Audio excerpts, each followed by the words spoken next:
everyone. Welcome back to the Leap Beyond Grammar. I'm Jess, and I am currently surviving on pure enthusiasm and a very strong espresso. I'm so excited to be behind the mic today because we are tackling a topic that will completely shift the way you learn.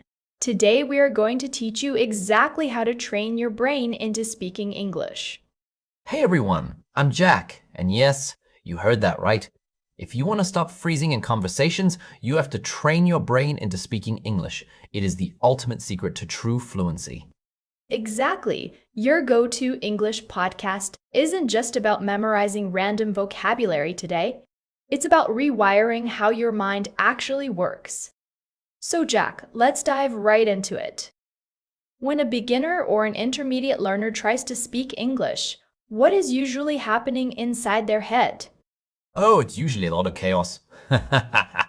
Most learners have a tiny, overworked translator living inside their brain. When someone asks them a question in English, they don't just answer. First, they hear the English words, then they send those words to the translation department to convert them into their native language. Then they think of an answer in their native language, translate it back into English, check the grammar rules, and then they finally speak. Just listening to that process makes me feel exhausted. No wonder people feel tired when they practice. It is so incredibly slow and it puts so much heavy pressure on your brain. Exactly. And our big ultimate goal at Leap Beyond Grammar is to cut out the middleman. We want you to completely bypass that translation department and just think in English. Which brings us to our core topic today. We need to literally train your brain into speaking English, exactly like you would train a muscle at the gym. And the best part, it is actually really fun, and you can do it anywhere. So where do we start, Jess? How do we go from a heavy translating brain to a fast native thinking brain? We start incredibly small, and I mean tiny. Tip number 1 is to think in micro sentences. Micro sentences? So not writing a university essay in your head?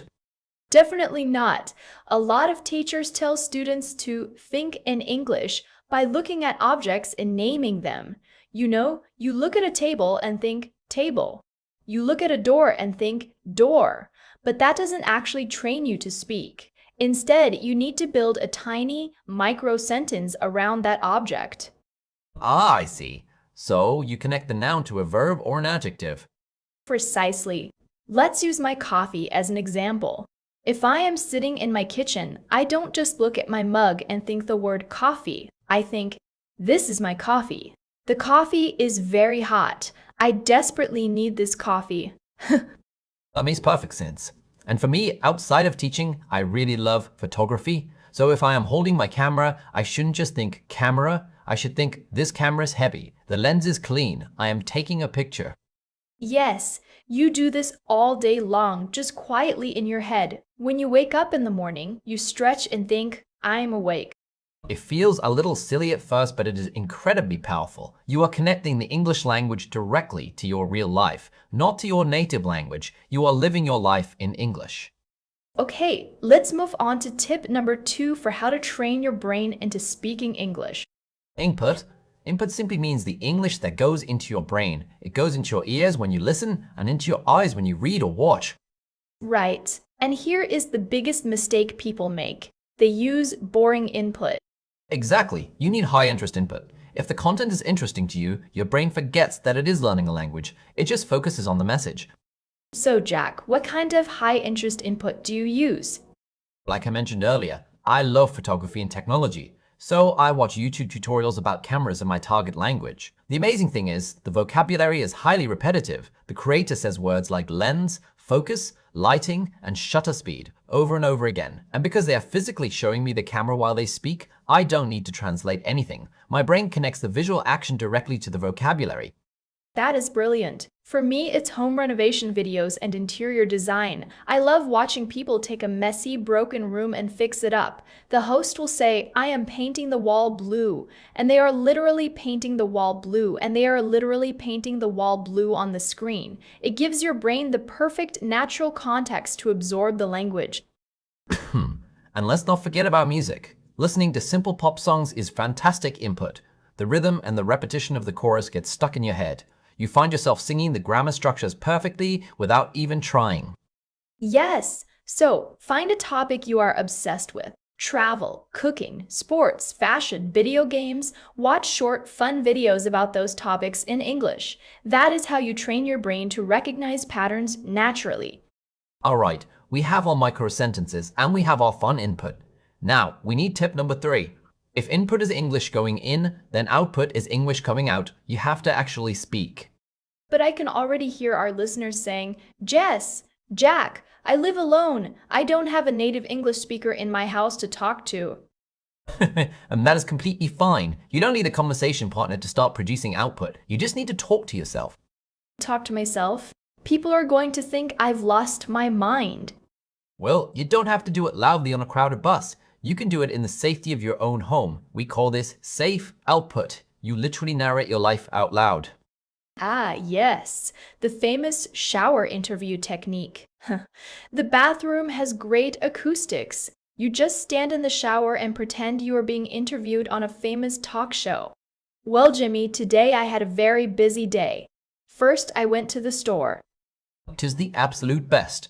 Or you can describe your room out loud. My desk is very messy today. I see my computer. The lamp is turned on. Your ears desperately need to hear your own voice speaking English. It removes the physical awkwardness of making English sounds. Exactly. And because no one is listening, there's zero pressure. If you make a grammar mistake while talking to your kitchen cabinets, the cabinets don't care. You just correct yourself and keep going. Now we have to address the elephant in the room. If a listener starts doing this today, will they be perfectly fluent by next Tuesday? I wish I could say yes, but no. Language learning is a slow, gradual process. But that is completely okay. You have to be patient and kind to your brain. Right, you don't need to do this for 3 hours a day. Just 10 or 15 minutes of solid, intentional practice every day is enough to create massive results over a year. Consistency is so much more important than intensity. And please, embrace your mistakes. If you accidentally say I is happy instead of I am happy, the world does not explode. Mistakes are just proof that you are actually trying. Your English is under construction, and every mistake is just another brick in the wall. Beautifully said, Jess. Learning must be fun. If it feels like a heavy punishment, you will quit. So keep it light, keep it interesting, and keep your brain happy. All right, let's quickly review how to train your brain into speaking English. Step 1. Think in micro sentences throughout your day to stop translating. Step 2. Consume high-interest input like videos and podcasts about topics you actually love. Step 3. Practice safe output by talking to yourself and narrating your daily actions out loud. That is the ultimate recipe for success. And now we have a small piece of homework for you. Head down to the comments section right now and tell us, what is one topic you absolutely love watching videos about? Is it cooking? Is it sports? Is it fixing old cars?